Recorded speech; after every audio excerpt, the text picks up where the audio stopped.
So I think we'll get underway. What I want to do today is work through some data, and I looked at some of this data 2 years ago when I first heard that I was coming here. But more recently, I've gone back in and done some more digging to try and get a better, deeper kind of sense of what the information tells us about the Clarence Valley in particular. You will find, as some of you have just noticed, there are paper copies of the slides, and that's so that as we go through, if you want to make any notes, something strikes you as, wow, I better remember that. I'd like to, I want to raise that later, or I want to choose somebody's ear on parish council about that, or whatever. There won't be an exam at the end. But Robert will ask you to sing the key points of the presentation in plain song before you're allowed to leave. Okay? That's a great plain song. None of this Gregorian stuff. Keep it simple. Just go. So by all means, and because what's on there will be on the screen. Will be much easier to read because it'll be bigger. Okay? It's a fantastic screen. Yeah, squint at this the whole way through.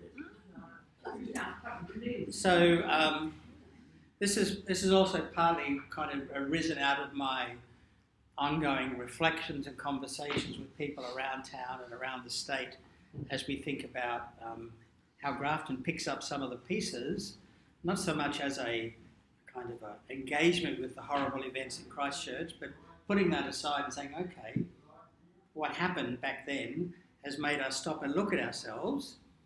And let's try and get some data. Let's try and, instead of just going by the seat of our pants or the pit of our stomach or whatever, let's actually try and collect the data which is already there, because this is the data the government will be using and which also the Clarence Valley Council is using as they think about policies for us. So if we can look at the same data, we can say, well, we don't like that, well, that's great, let's encourage this, let's try and fix that. Or perhaps more significantly for us, so if we're trying to be a faith community which is compassionate to our neighbours, we need to know a bit about our neighbours. So we're not scratching where they're not itchy, and we're kind of addressing real issues that are actually in our community. So let's see how we go. So just to remind you, the marks of mission, and these have been adopted 30 or probably almost 40 years ago for the Anglican Church around the world. 5 marks of mission. One is, of course, to proclaim, and it doesn't mean words, but we want to share the good news of the kingdom of God, which is what Jesus was doing. So we're kind of in that business that Jesus was in. We're wanting to make disciples, so we want to teach people, baptise them, nurture them, so that they come to understand their faith. And it's core business for the church to be doing that, of course. We want to respond to human need by loving service. That's getting a bit closer to what we're going to be talking about today. If we identify particular needs in our community, then one of the questions becomes, so what do we do about that? Is it something we can do anything about? Or do we have to kind of encourage our local members in Parliament, whatever, to pay more attention to that and get it higher up on the kind of scale of decision making. We also want to transform unjust structures in society and particularly focusing on violence of any kind. So that will include domestic violence. It will also include other kinds of violence, and we'll see soon that actually there's a fair bit of violent crime happening in our community, and it's unevenly distributed across the valley. So there are some other social factors which are feeding into this, making some places more violent than others. And the final one is to take care of the earth and the planet, God's creation. And so remind, these are not Diocese of Grafton missional objectives. These are not Greg Jenks' personal hobby horses. These are the 5 marks of mission adopted by the Anglican Consultative Council in about 1984, when my hair was dark, long and curly. Okay? A lot of water has passed over the bridge since then. So just a reminder again, one of the ways we describe ourselves is that we want to be a generous faith community, centred on Jesus, seeking wisdom for our own lives, but also acting with compassion in the heart of Grafton since 1842. We no longer have any foundation members of the parish with us. We've been here a long time. In fact, I was reading something the other day. The person who was appointed to be the priest here was the only Christian priest on the north coast. So he had to kind of do baptisms and weddings and funerals from kind of Port Macquarie to Moolumbar kind of thing. That was his patch. You probably didn't see him at Christchurch across the road very often because he would have been out doing other stuff. Okay? So that's us. And this is where we are, of course, here in Grafton. And there's a photo from a week or two ago when the new bridge is slowly creeping out towards halfway mark. And of course, the division of the community into South Grafton and Grafton is because of the river. But then we were here when Europeans came. They came because the river provided transport and economic incentives to base themselves here. But the same river that attracted people here divided us into Grafton and South Grafton. And as we know, those divisions are still with us. Footnote, I heard after the service this morning that they have just announced last night and this morning that a new parish priest has been appointed at St Matthew's. Somebody from Newcastle, from the Central Coast. I didn't quite catch the name. Waghorn, okay, Tim Waghorn, and he'll be starting, I gather, around about September, October. So that means Brian is here for about 3 months, and then they'll have their new priest, which is great news for them. So the data we're going to be looking at is not only for Grafton, including South Grafton and this side of the river, but it's also for the Clarence Valley, because that's the statistical district that the census people work with. Okay, in very broad terms, there's approximately 50,000 people live in this valley. Okay, so and about 17,000 of them are in Grafton, both south and whatever you call this side of the river. So the whole of Grafton makes up around 17,000, which means there's 33,000 people living in other parts of the valley, particularly Maclean and Yamba, of course. So let's get into it and see who we have. So this is the patch we're talking about. So I said there's about just over 50,000 people, almost exactly evenly divided or split between male and female. 49.6% male, 50.4% female, and the median age is 49. Okay, across the whole valley. And we'll come back to that. Okay, we'll see some more on that shortly. There are 13,500 families making up that 50,000 people, and the families that have children, there's just under an average, you can't do this in real life, there's just under 2 children per family, okay, in households that have children. Okay, so it's not like one house has 1.9 and place next door has 0.10 or 0.1, but anyway. So what we said, this is even the families that have children, the norm is roughly mum, dad and 2 kids. That's kind of the statistical norm. So the days of the large family with a dozen kids, whatever, as we know, that's behind us. Okay? These 50,000 people live in about 25,000 homes. Now that straight away tells us there's a lot of people living in dwellings where there's only 1 or 2 people in the dwelling. Okay? The median income per household is only $910 per week. Okay, and the median mortgage payments per month are $1,300, and the weekly rent, the median rent, if you can get somewhere to rent, is $255. We have almost as many cars as kids, which says something about our values. To go back to this morning, says something about our reliance on private transport and our investment in the luxury of personal private transport as distinct from public transport. Now, there are all sorts of reasons for that. This is just, I mean, this data today is mostly descriptive. It's up to us to then say, we like that or we don't like that, and we're going to try and do something. We can do it by ourselves, or perhaps more likely, we can form partnerships with other community groups, players, to try and get some of this stuff happening. Now, we're not going to go through every single line of detail, but what I'll do with this one, I'm actually going to pull it down into a much tighter summary in just a moment. So this is just the age distribution for the Clarence Valley, for New South Wales, and for Australia. Okay? So take one obvious connection where we have, in terms of 0 to 4, we have slightly fewer children, percentage-wise, than than the state or the country. But then we have a more aged community profile. So they're less likely to have bubs under 5 at that stage of their lives, unless they're called Abraham or Sarah or something like that. Okay? We'll draw back into some of this in perhaps a more helpful way in a moment. So this is trying to get the major age groupings, and I've highlighted in blue and red where there's a significant variation between us and the rest of the country.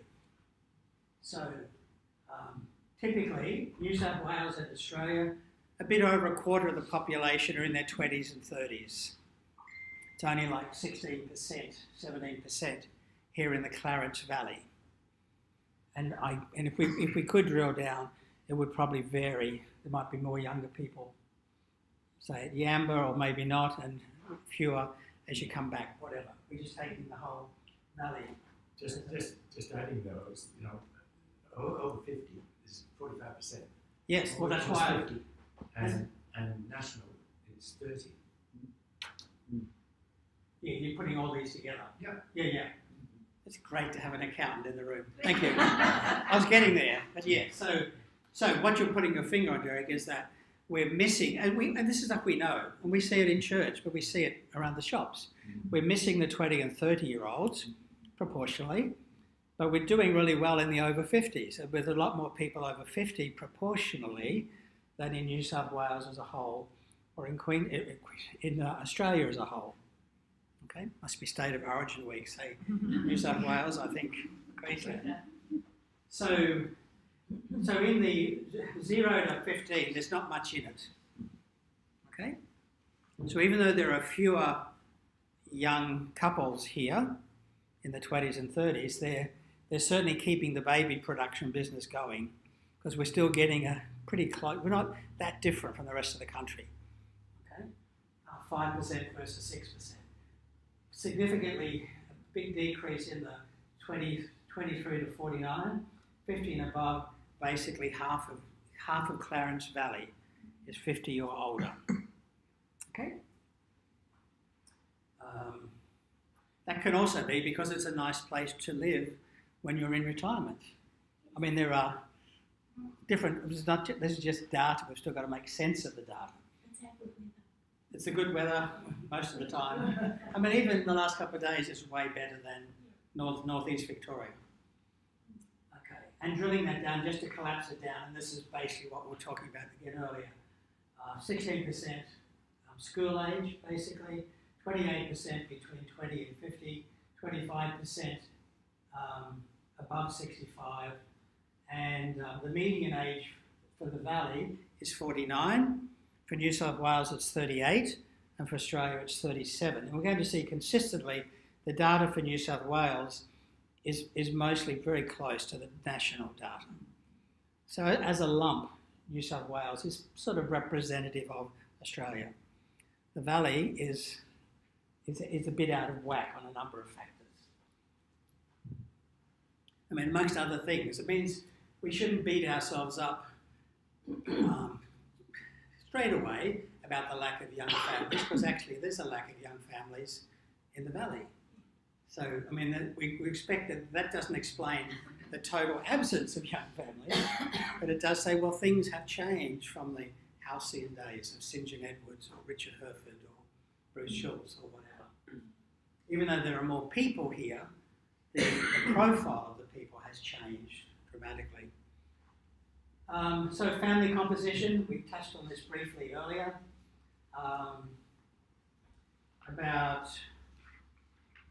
We've got about 18% of the valley are single parent families. Now that will correlate with poverty and health and other social issues, not because single parents are not good parents, but the more difficult circumstances of being a single parent are more likely to correlate with other social issues that might bring in the education department or whoever. Okay. So basically half the people in the valley are couples in a household without children. About a third are couples with children, and about 20% are single parents. This is of the homes that have that are in the valley, the families in the valley. Okay. Again, we're talking about single parents, disproportionately female single parents, 80% mums, 20% just under, 19% blokes. Okay? So the single parent dynamic is also very much a mum on her own rather than a dad on his own, looking after children. So feel free to be scribbling down observations, questions, whatever, as we go along. Marital status. So, for those that are, obviously we don't worry about kids under 15, they're probably not going to be legally married. Okay, so this is looking at that proportion of the population which is over 15. 47% in the valley, which is pretty much the same. This is one point where we're pretty much on par with the rest of the state and the country. 47, 48% of people are married, 4% are separated, slightly different, but not much, and 11% are divorced. So we're slightly higher rates of separation and divorce than you would see across New South Wales and Australia, but not ginormously different. But perhaps the divorce rate is a bit higher. And also widowed is higher than the national and the state average. So we have more people that have been married but are now on their own, whether it's separation, divorce or death. Okay? And again, there's a whole suite of community and social well-being issues around that. Of the people who say they're married, of the population over 15, 40% are in a registered marriage, 11% are in a de facto marriage, which is about the national average, slightly higher than New South Wales, and about 41% are not married, and that's pretty much on par with state and national data. So no huge kind of surprises there, I guess. Excuse me, Father Greg, where's the data from? What was that? What are those? Most of this data is coming from the census in 2016, and it's accessible primarily through the Clarence Valley Council website, but also through the Australian Bureau of Census and Statistics. So all of this is publicly available information that anybody can access at any time. I saw the abbreviations. Yeah. Okay. Weekly income, you touched on this earlier. Average family, or if you like, average household might be more to the point.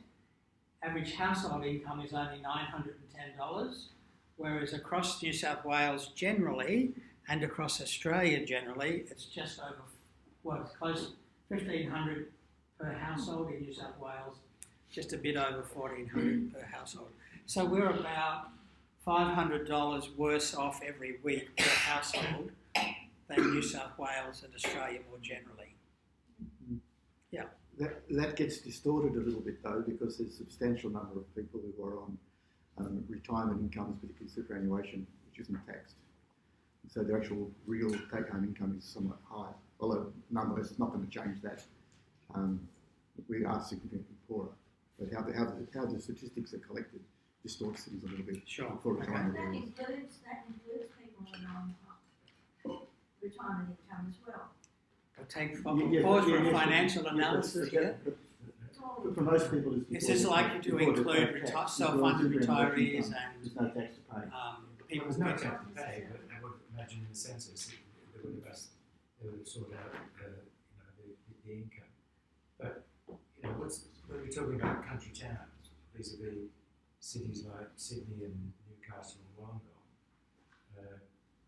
higher weekly incomes, but double the rent is more expensive, etc., etc. Yeah. Probably double. Yeah. So. Yeah. So the cost of living may not be as well. We probably all assume the cost of living in Sydney is going to be higher than the cost of living in Grafton, okay. For example, or Maclean or wherever. Okay, but there certainly is not as much money flowing around in the system. Fortunately, some of the costs are down as well. I don't think that data gets picked up in this. When we look at occupations, this is just by category. So what kind of work do people do here in the valley? Okay. So about 15% of the population are professionals, whatever that will mean, presumably doctors, accountants, lawyers, maybe school teachers. That's a long debate whether a teacher is a professional or anyway, there's a whole, some of these categories are, well, profession traditionally was things like lawyers and doctors and priests, and teachers were not seen as professional. These days, I think they are. But who knows? Technical work and trade workers, about 14%, a bit higher than the average, whereas professionals is about, well, probably about 60% of the average. Community and personal care workers, remarkably high, and that probably goes with a significant aged care population and a significant number of work opportunities in aged care and also disability services.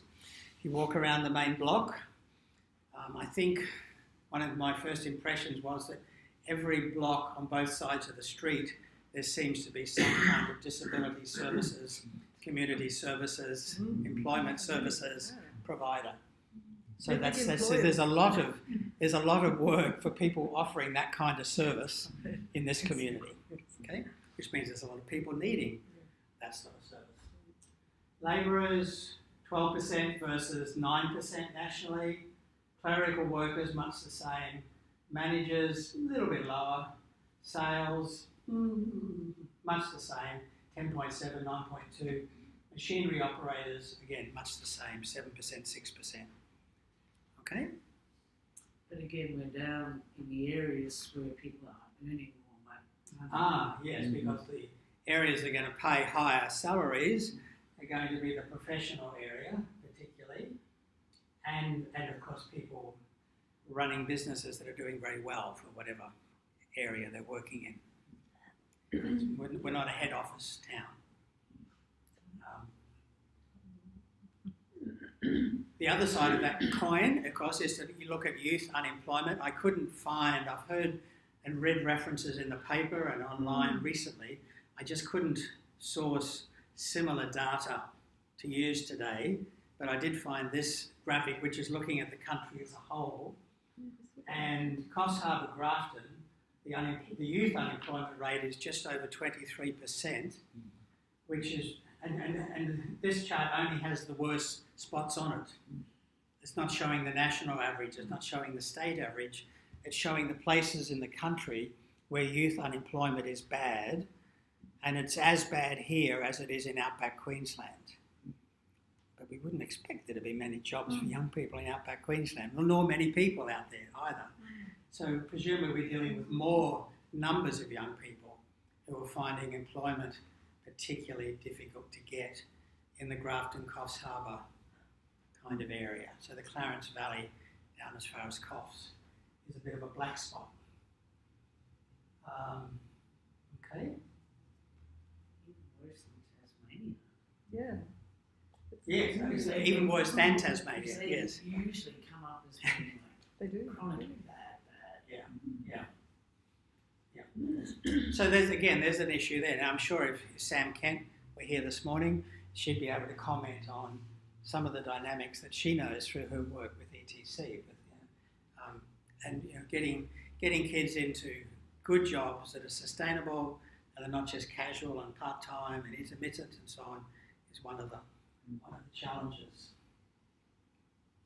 And that's presumably, after a whole group of kids have finished year 12 and they've gone off to uni in Armidale or Sydney or Newcastle or Brisbane. So they're not in these figures.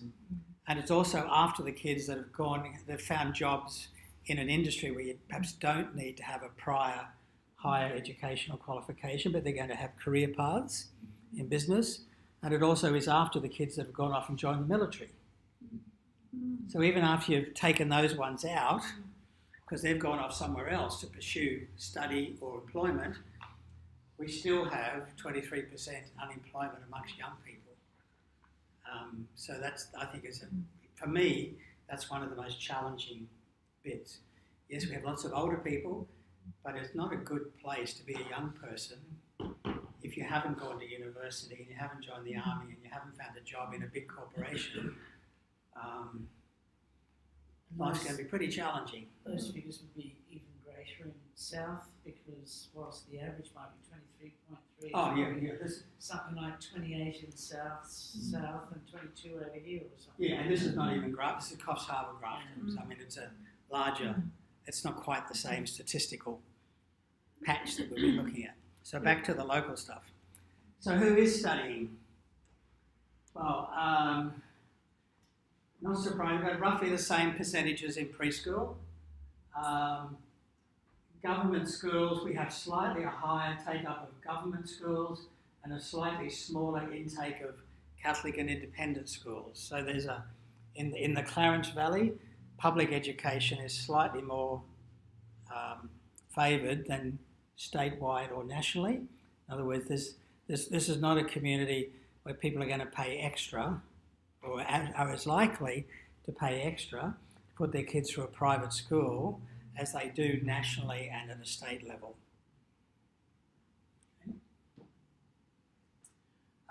So again, secondary, 15% government versus 11%, and the Catholic and other non-government slightly lower. Technical and further, slightly higher, but not much. It's still only 7.7%. There's not a lot of students enrolling at TAFE and doing trades and so on. And in terms of university study, not surprisingly, given that we don't have a university in town, and even a country university centre is not going to really change this much, we have very low levels. So whereas 16%, New South Wales, Australia, 16% of the population are currently studying at university, here it's 4%. That's just terrible. Yeah. And Okay. especially given these days when you can study online. It's not like you have to pick up sticks and leave town in order to get to uni these days. That's really woeful. True, but having tried to study a diploma of Arabic online from Grafton, the internet is so bad. It was just some nights I just had to give up and turn the computer off because you couldn't do it. So would those figures be inclusive of those who do their own thing online, studying online? Yeah, these are people who are living in the valley, Yeah. not Grafton kids that are studying in Sydney.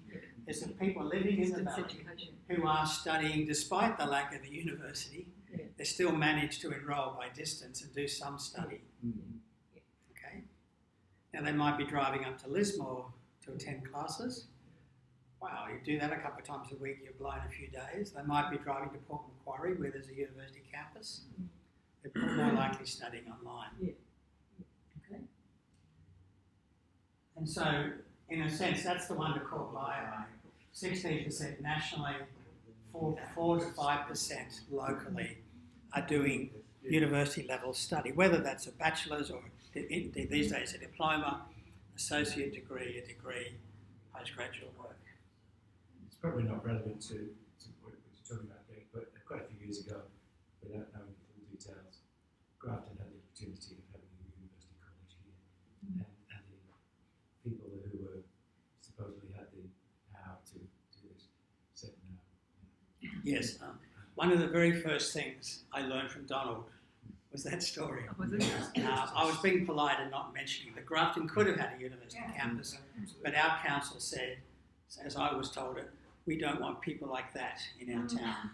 The communists and feminists. Well, guess what? We don't have people like that in our town because they've gone to Newcastle and Armidale and Sydney and Brisbane. Would certainly lower the average age. Yeah. Mm. Not surprisingly, and when you look at, well, who is living here and what's their highest educational level of achievement, 10% of people in Grafton, if I can pull it up, 10% of people in Grafton have got a university level qualification versus 23% across the state. Well, it goes with the other. Obviously, some of the people working here have university, doctors, social workers, physios, clergy, accountants, teachers, whatever. They've all got university. So really, once you take all those people out, there's not too many others perhaps that have those qualifications. And the other one that stood out was year 12. Only 10% of our population is in year 12. And yet we've had normal age distributions through to about 15 or 16. Once you get to 16, 17, 18, our participation rates in year 12 drop off significantly. Okay, 10% versus 15%. And okay, so again, there's some not surprising challenges, some of which are structural. If you don't have a university in town, anybody who wants to go to university leaves town. I mean, notwithstanding the promise of technology, it's not quite delivered yet.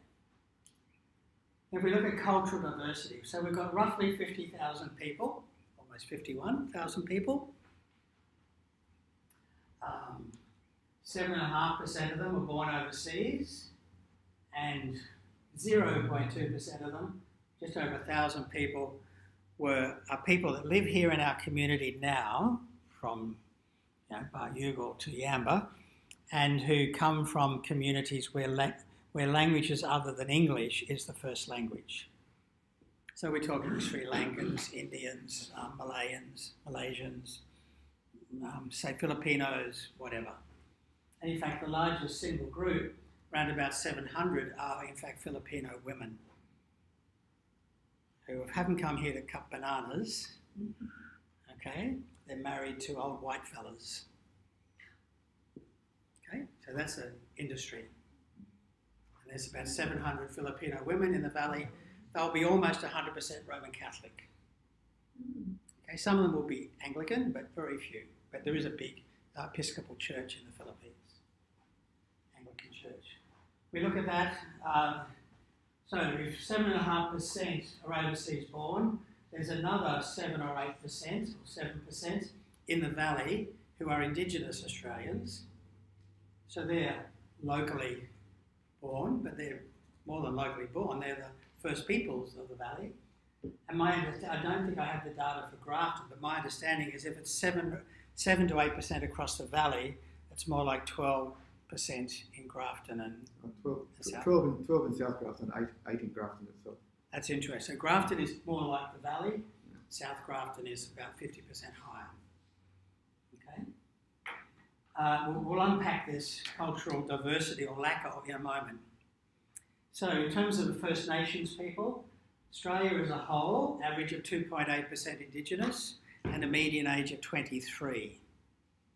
In other words, lots of families with lots of children, and families where older people die of diseases which would not kill white people. Okay, so the figures are pointing to some social dynamics. New South Wales, 3.4% Indigenous, median age much the same, which means the overall dynamics are the same. Lots of children, not many old people, because of kidney failure and cardiac disease and so on tend not to be treated as effectively. Clarence, about 6.4% on the data I was getting, 12% in South Grafton, and I couldn't find a figure for the median age. It would be lower. But I'm assuming it would be more like 18 or 20. But yeah, that would be the general kind of hunch there. Okay. In terms of locals and newcomers, and this is the data as at 2016, remember? So it's only looking at people who were born somewhere else. The vast majority of people in the Clarence Valley were born here. Okay, we have a very large local birth sample, and overwhelmingly those people are of British and Dutch backgrounds. Very few of them are Spanish or Italians or Greeks. In other words, it's not the Mediterranean, beautiful olive skins and brown eyes people. We tend to have populated the valley with Irish, English, Scottish. Kiwis. No, very few Kiwis actually. But this is very small numbers. I'm talking about the people that are born here. Kiwis are not people that are born here. Okay. So our Anglo population is overwhelmingly Northwest Europe rather than Eastern Europe or Mediterranean. Okay.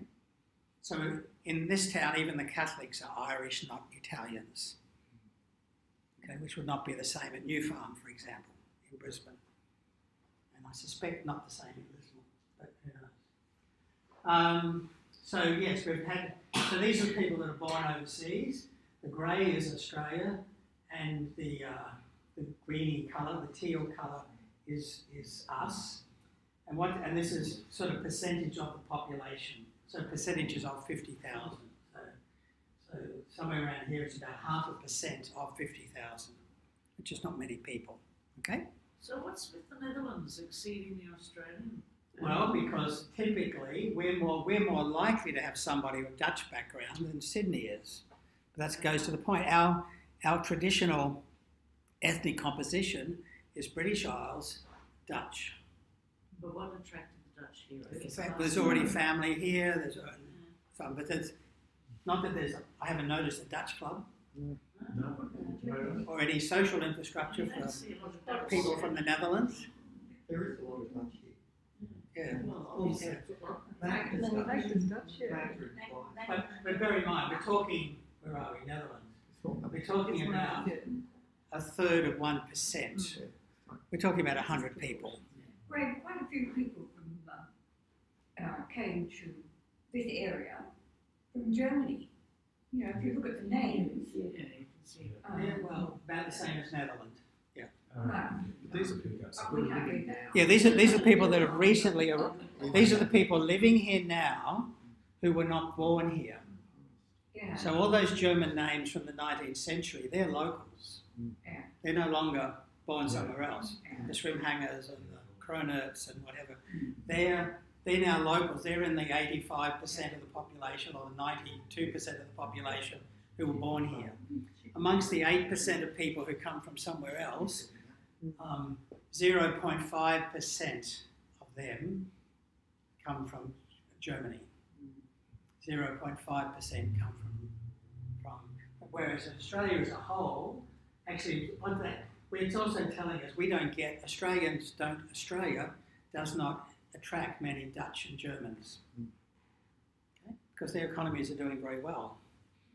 Okay, there's no push factor at the moment to push Germans and Dutch and French and so on to emigrate to Australia. It's interesting. In the 50s, that would have been different.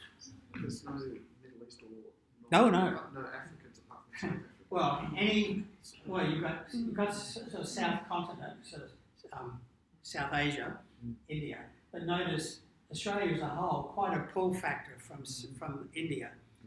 In our valley, very, very few. And we do that. You walk around the shops, how many Indians do we see? How many Chinese people or Koreans or Japanese people do we see?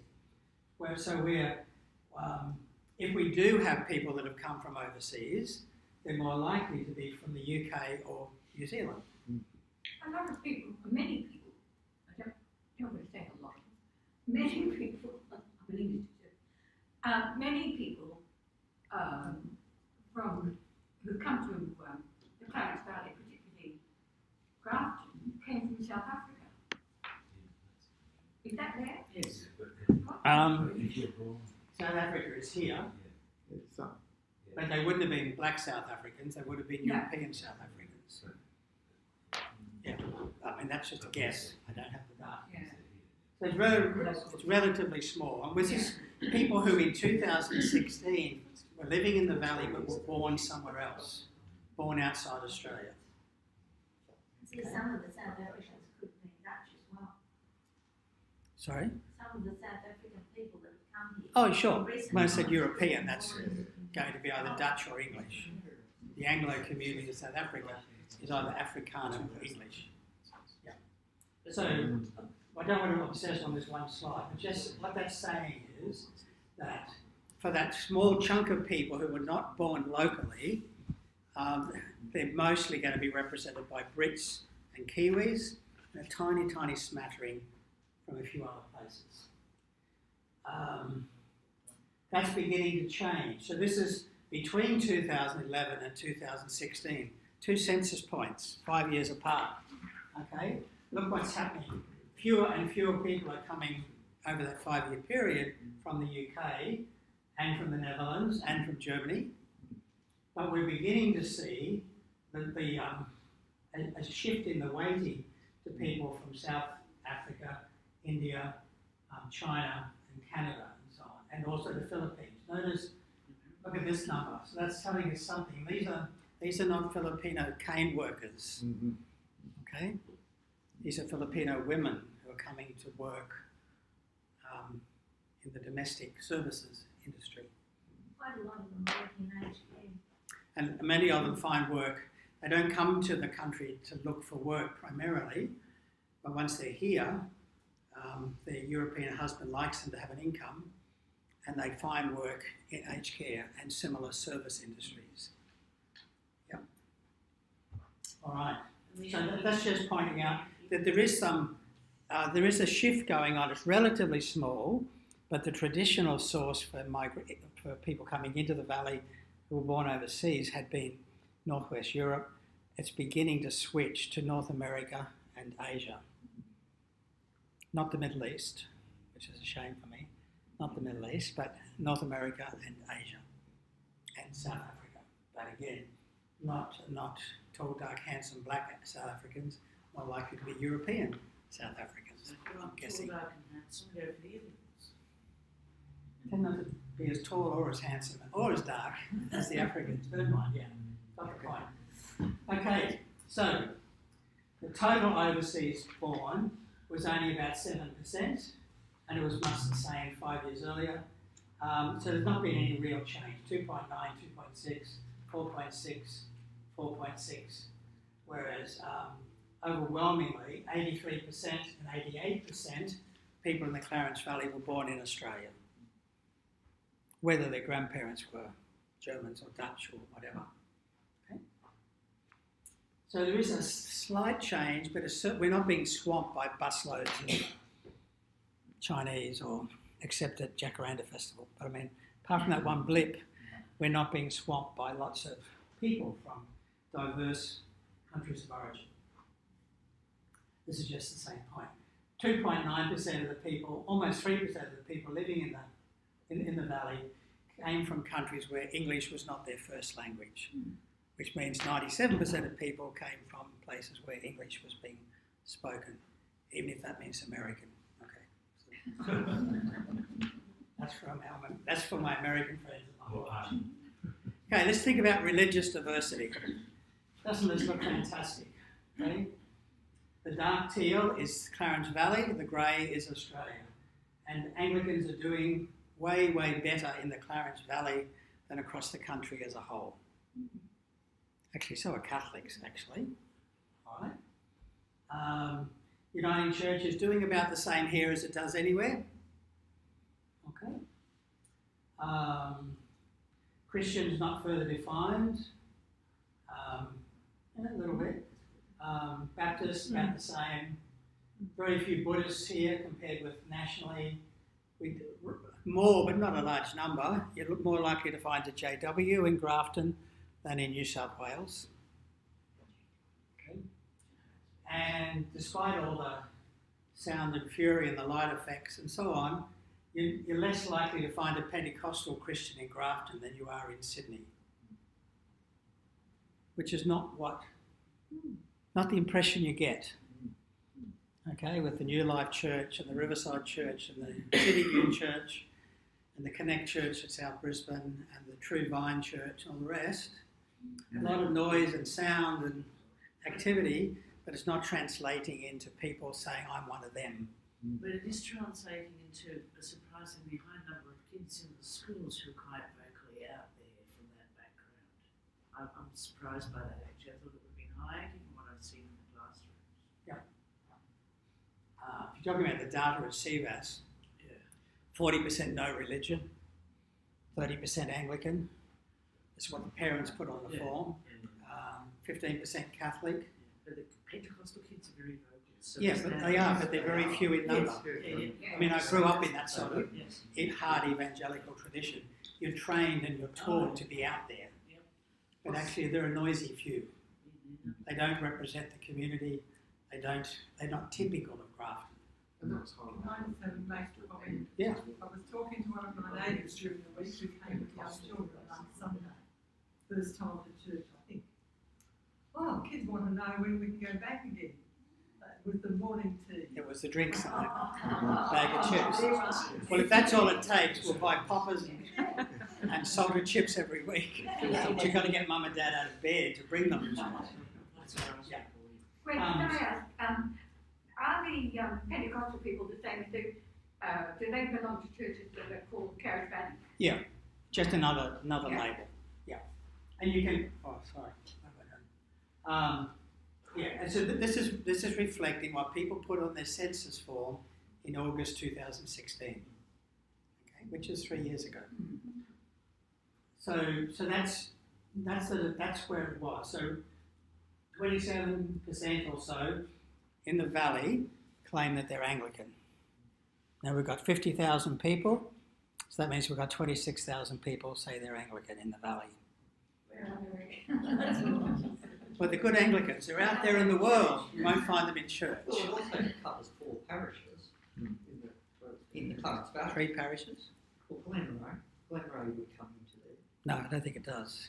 But it's not a. Clarence Valley. But it's okay. But the Orara Valley, and church-wise, that's a separate district linked with Coffs Harbour. I'm not sure whether or not. Yeah, but if you were doing your census in Clarence Valley, There might be a few people in one part of the Orara Valley that have picked up in this data. I'd have to go back and check the footprint for the LGA district. But it's not going to make much difference, and it's not really a viable parish either. well, 3. Say 3. Yeah, you've got McLean, you've got South Grafton and Grafton. They're the parishes. Yeah. Okay, so that's as it was in 2016. This is just for those who want to say how many Mormons, whatever. Okay, so we've got 43 Muslims. We've got 42 pagans. Only 42 pagans in the whole of the Clarence Valley? Or only 42 people prepared to put pagan on the census, okay? 26 witches. 14 Jews. 68 Hindus. 80 Mormons in the valley. I don't know where they hang out. 114 Lutherans. Is there a Lutheran church at McLean, maybe? I don't think there's a Lutheran church as such in the valley. There used to be one in Grafton. No, it used to be, but I don't think there is anymore. Seventh-day Adventists, 135. Anglicans, 13,000. Roman Catholics, 10,000, and so on. Is there any reference to the Free Presbyterians, or what used to be called the Presbyterian Church of Eastern Australia? Yeah, Presbyterian and Reformed is one entry. For the census purposes, they collapse that down into one. Remember, we've got 5 Presbyterian churches in Grafton, none of whom talk to each other. No. Okay, because they're in slightly different portions of the vineyard. Okay, so the Free Church of Scotland is down Fitzroy Street. That's a parish of the Free Church of Scotland. It's not a local Presbyterian church, even though they're locally present. I know they're not specifically mentioned in there, but do we have any Quakers in town? I know there are some at Alstonville. Well, they're not. The only data set I have is what's on the census data. I know, I just wonder I've word of seen mouth. them around. They're in our house. So pulling that down, This is the change that's been going on between 2011 and 2016. Anglicans, Catholics, Presbyterians and Uniting and Baptists and Pentecostal are going backwards, according to the census data between 2011 and 2016. Okay? Now, okay, these are not, this is 0 people, 500 people, 1,000 people, 2,000 people. Okay? Obviously, a bigger group is going to have more numbers of people either dying or leaving. A smaller group is going to have fewer people to leave or to die or whatever. Or not prepared to Okay. handle themselves as some. So Catholics, Anglicans, Pressies, Uniting and Baptists and even Pentecostals and Salvos are all declining. And the main reason for the different length of the bars is we're talking of 15,000 people or something. So you lose 2%, that's a lot of people. You lose 2% of 100, it's like 2 people leaving. Okay, so it's not a huge number. But all the traditional Christian communities have gone backwards in the last 5 years. Okay? Not just us.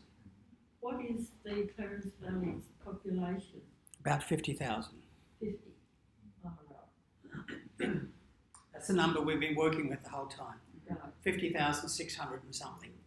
When it was all, before it was all separated, Grafton was about 15. Grafton now is around about 17,000, 17. So both that's sides of Grafton. That stayed fairly. In Grafton itself, there's about 2,000 people who claim to be Anglican. Yeah. Okay? But, so what we're saying is there are changes. The only group which is showing a change is the Christian not further defined, and that's probably the Pentecostals, although they're choosing no longer to call themselves Pentecostal. They're just saying, I'm just a Christian. I'm not going to give any more details of branding. And that's gone up by about 800 people in that 5-year period. Okay? And that would be some of those people from the traditional ones that have shifted across. Yes, some of the Unitings and some of the Baptists in particular have gone into the FDs, and probably some of the Anglicans. Okay. So again, we get a sense of some movement going on, but the valley is more like Australia was in the 1950s in terms of denominational. Like across Australia as a whole, top of my head, Catholics are about 20%, Anglicans are about 15%, Uniting Church about 8%. Here, it's about 26, 23 and 15%. So we still have a much more traditional religious profile than you would find across New South Wales or across the country as a whole. Okay, that doesn't give us any, that just explains and maps some of the changes that are happening. It doesn't really tell us what we have to do. In terms of then some crime data, because this is another way of looking at some of the dynamics, and the police publish crime data, so we get to see what they're describing is going on in the valley. Some of them I've only got an annual slide, some of them I have trend data.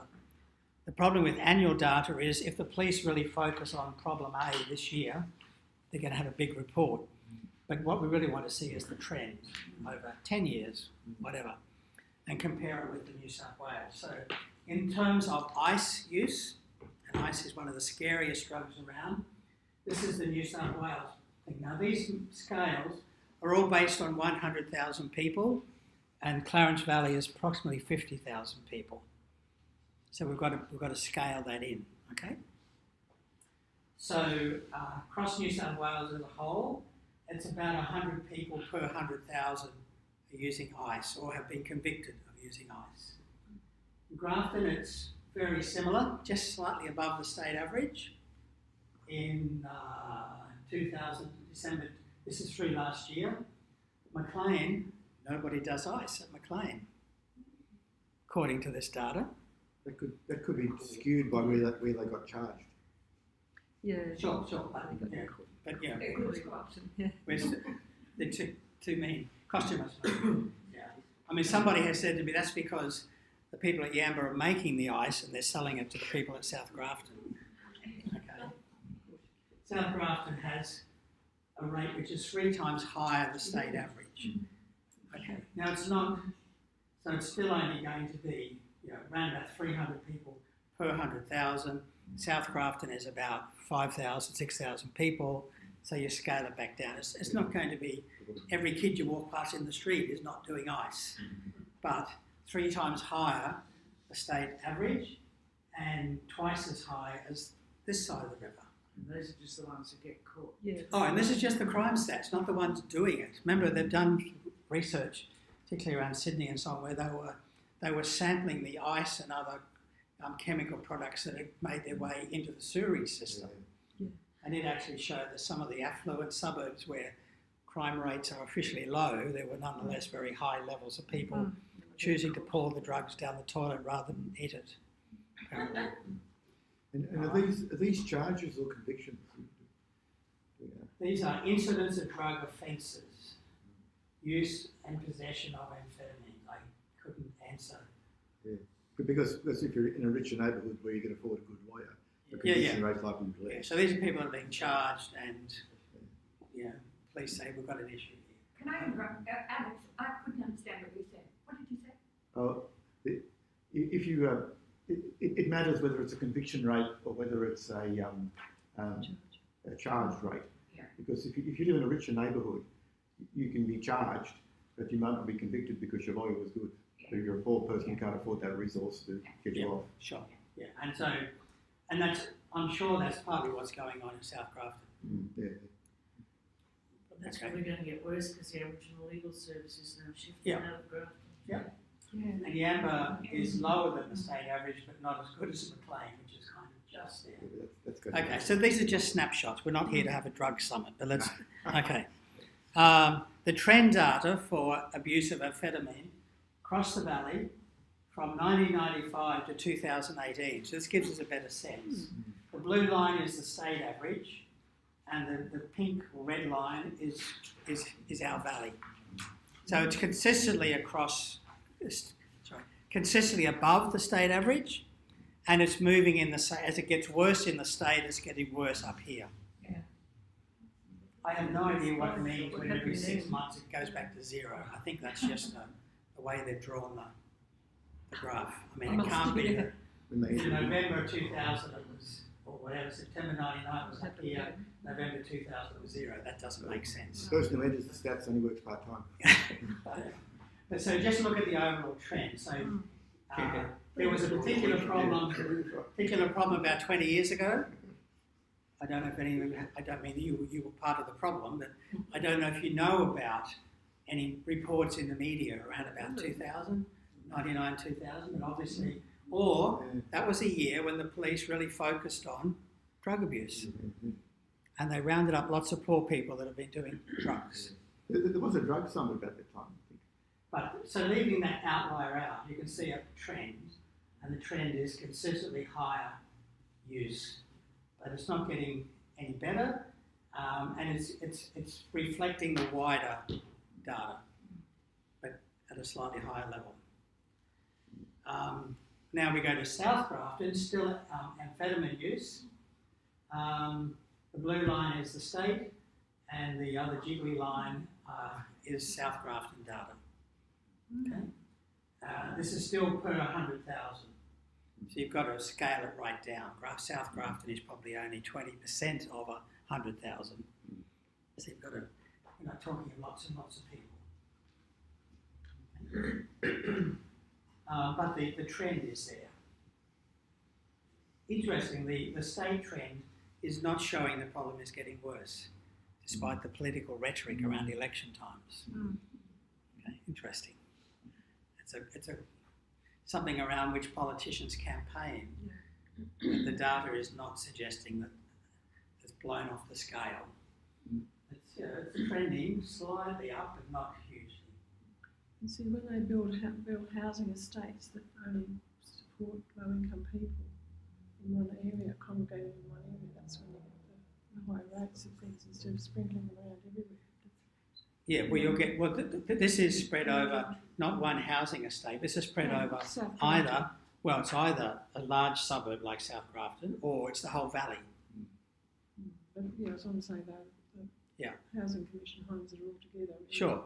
Yeah, and yeah. crisis And so poverty correlates with a number of other things, including health, that's right. including crime, including poor educational outcomes, and so on. So they're all congregated in one Yeah. spot. And it makes it Yep, absolutely. more problems.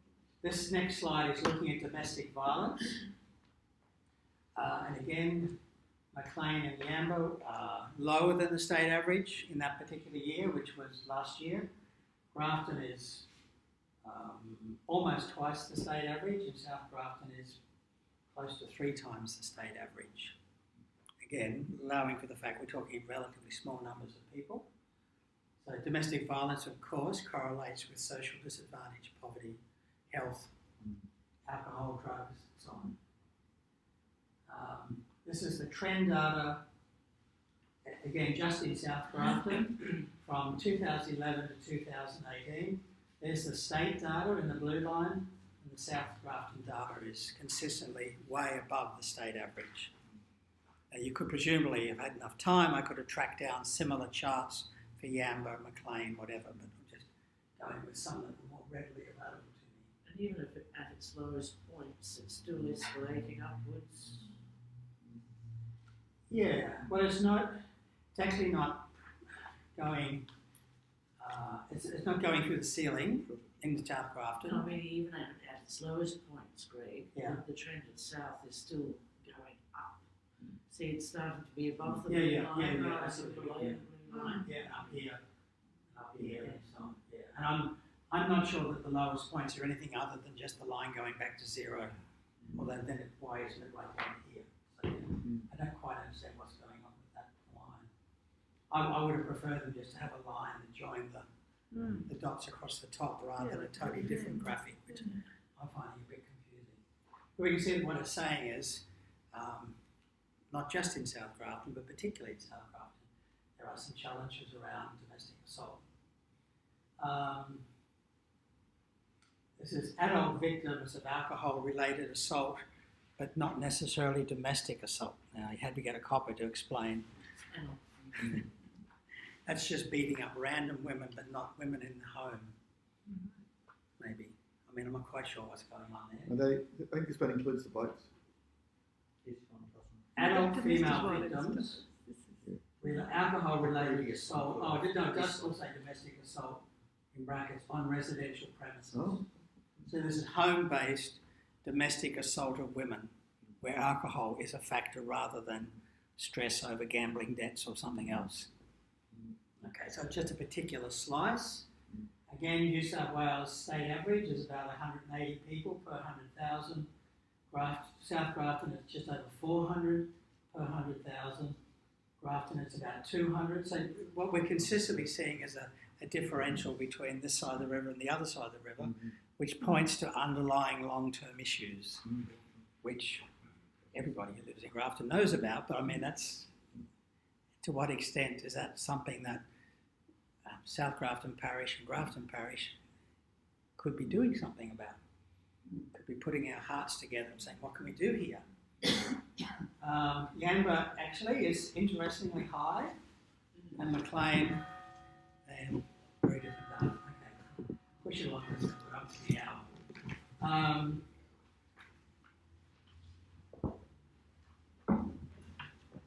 And this is domestic violence where alcohol is not involved. The data's not much different. We have to go, sorry. Okay. So whether alcohol is involved or not, the data is much the same. This is assault in selected suburbs. Now Grafton's coming into our own. Okay. So there are almost as many cases of assault reported in Grafton as reported in South Grafton. Okay. And well above the state average, whereas Maclean and Yamba are roughly the state average. So there's something going on there about violence and assault, but not particularly domestic assault. Again, the trend data, this is from 2011. You can see what's happening. We're consistently above the state average, and at times dramatically above the state average. So this is not just 1 year. This is a year on year on year on year on year trend of assault.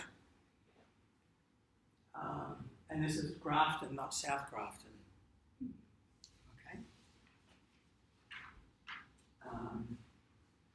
Arson. Data speaks for itself. Again, that's 300 cases per 100,000. There's only 5,000 people in South Grafton, so it's not going to be houses burning down every week. But there's a significantly high, whereas Grafton, Maclean, and even less, Yamba, are closer to the state average. Arson is a much bigger problem in South Grafton. Sexual offences, indecent assault, acts of indecency and other sexual offences, state average, about 100 per 100,000, 3 times that rate in South Grafton. Roughly the state average in Grafton. Interesting, a little bit higher. I mean, up until now, Maclean has been the nice, clean suburb. But maybe not. I think they got under their kilt. Yeah. Weapons offences. Prohibited and regulated weapons in select. This is from, this is back in 2017. Again, there's no surprise in this data. Less likely to occur in Yamba, much more likely to occur in South Grafton, and even in Grafton and Maclean, weapons offences are a little bit higher than the state average. Okay, so that's the data. We've talked about how many of us are there, where do we come from, what do our families look like,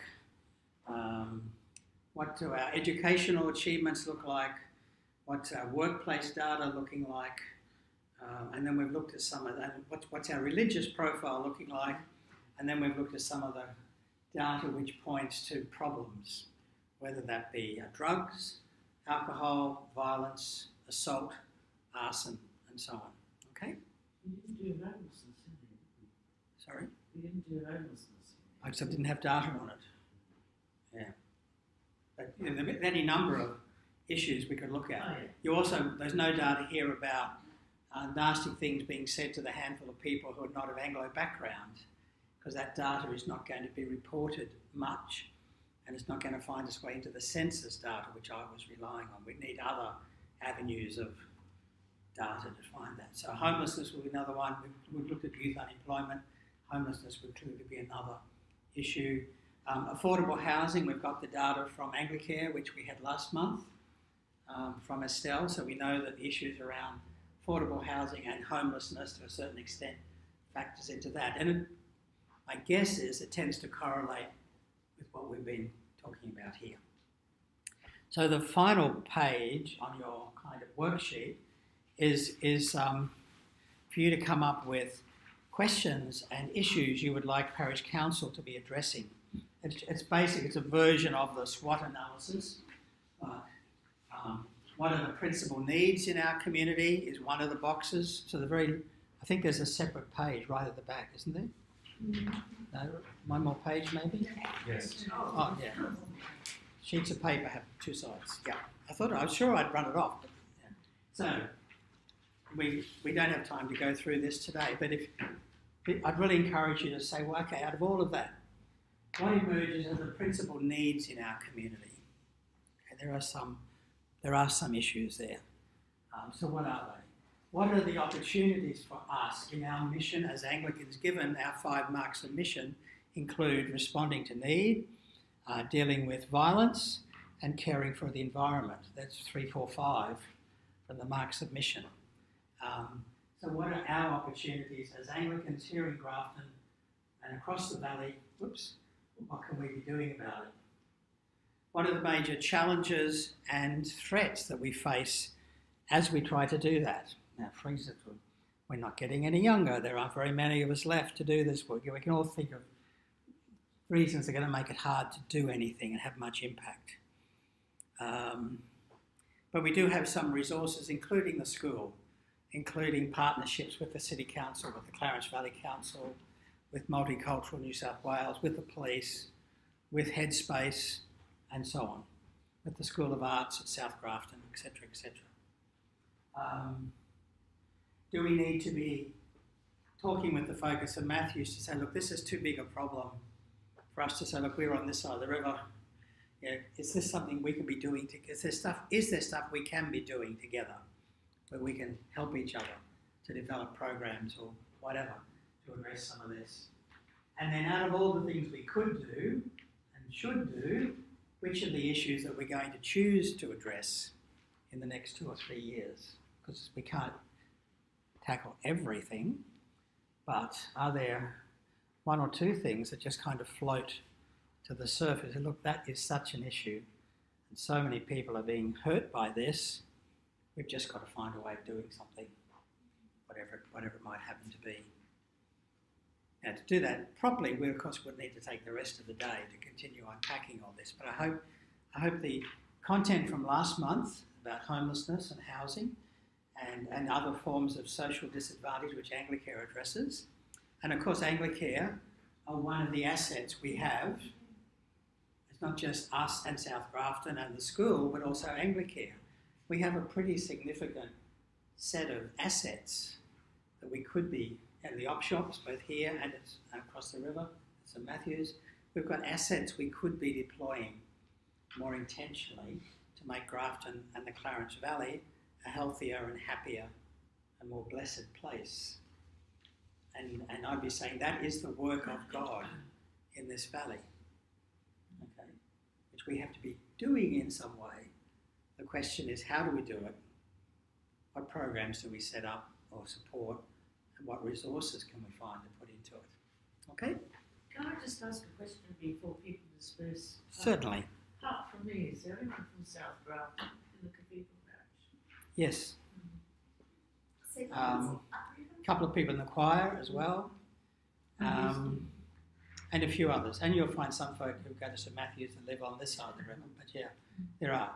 So traditionally it was, I think, more bifurcated, but these days people have either connections with the community over there or here, or they like the music here, or they don't like the music here, so they go, yeah, there are all kinds of reasons. And some projects, like the bookshop, are very much, the volunteers come from both St Matthews and here, as well as other places, whereas the op shops, I'm guessing, are more locally staffed.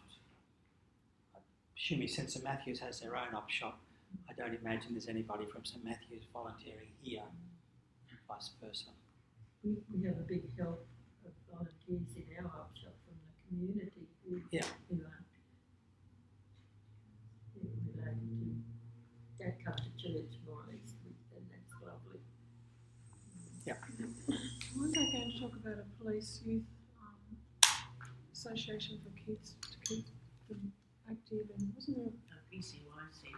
Yeah. Yeah. Wasn't that supposed to be happening? It is happening. It is happening. Yeah, so I mean, some of these things are things that are happening, and that's where part of any moving forward in any of this, we'd have to be also then not thinking we're the only people worrying about this stuff. There are other people in the community that are also, they can read the data, they can see what's going on, and so they have, a few years ago, maybe 3 to 4 years ago, there was a major issue with youth suicide around town and in the valley. That got addressed. There's a Clarence Valley mental health, community health service that has done a really good job of addressing some of that stuff. Clearly there are still issues, so talking to the police, talking to the schools, talking to other youth organisations like Headspace and so on, without just having a rolling series of summits where we talk about the problem but never get around to doing anything about the problem. That's not going to be helpful either. But this is not just a Grafton Cathedral problem. These are issues in Grafton, they're issues in the valley, and we are one of the community actors who could contribute in certain areas if we work out what the priorities are. Lenore Parker might be invited to have special services every now and again. You know, things like that. And we didn't really address issues around First Nations people, but again, they correlate dramatically with unemployment, with school, non-completion rates at school, juvenile justice participation, and so on. And certainly the people that Sam works with through her school transition program overwhelmingly Indigenous young people. So it's great that she's doing it, but it's not good that it's overwhelmingly an Indigenous issue. It's bad enough that it exists, but the fact that it's disproportionately affecting one community is not good. So there's a conversation to be had. Parish Council is one of the places where the conversation will come to an action point, but I'd really encourage people to work through the data. I mean, you also know, you've got your own impressions about what's going on in town and around the valley. The question is, how do we, instead of averting our eyes and saying it's not our problem, are there any of these things which we can make a difference to? So you want us to get the spreadsheet back to you? They're welcome to come back to me, or come back to the office, probably in the first instance, and encourage others. I mean, the PowerPoint is on the Cathedral website, so people who aren't here can still download the PowerPoint and watch it. This has been recorded as well. This session's been recorded, so this session will be on there if people just want to watch it. We can share it on Facebook. You can share it on Facebook, you can pass it to friends or whatever. For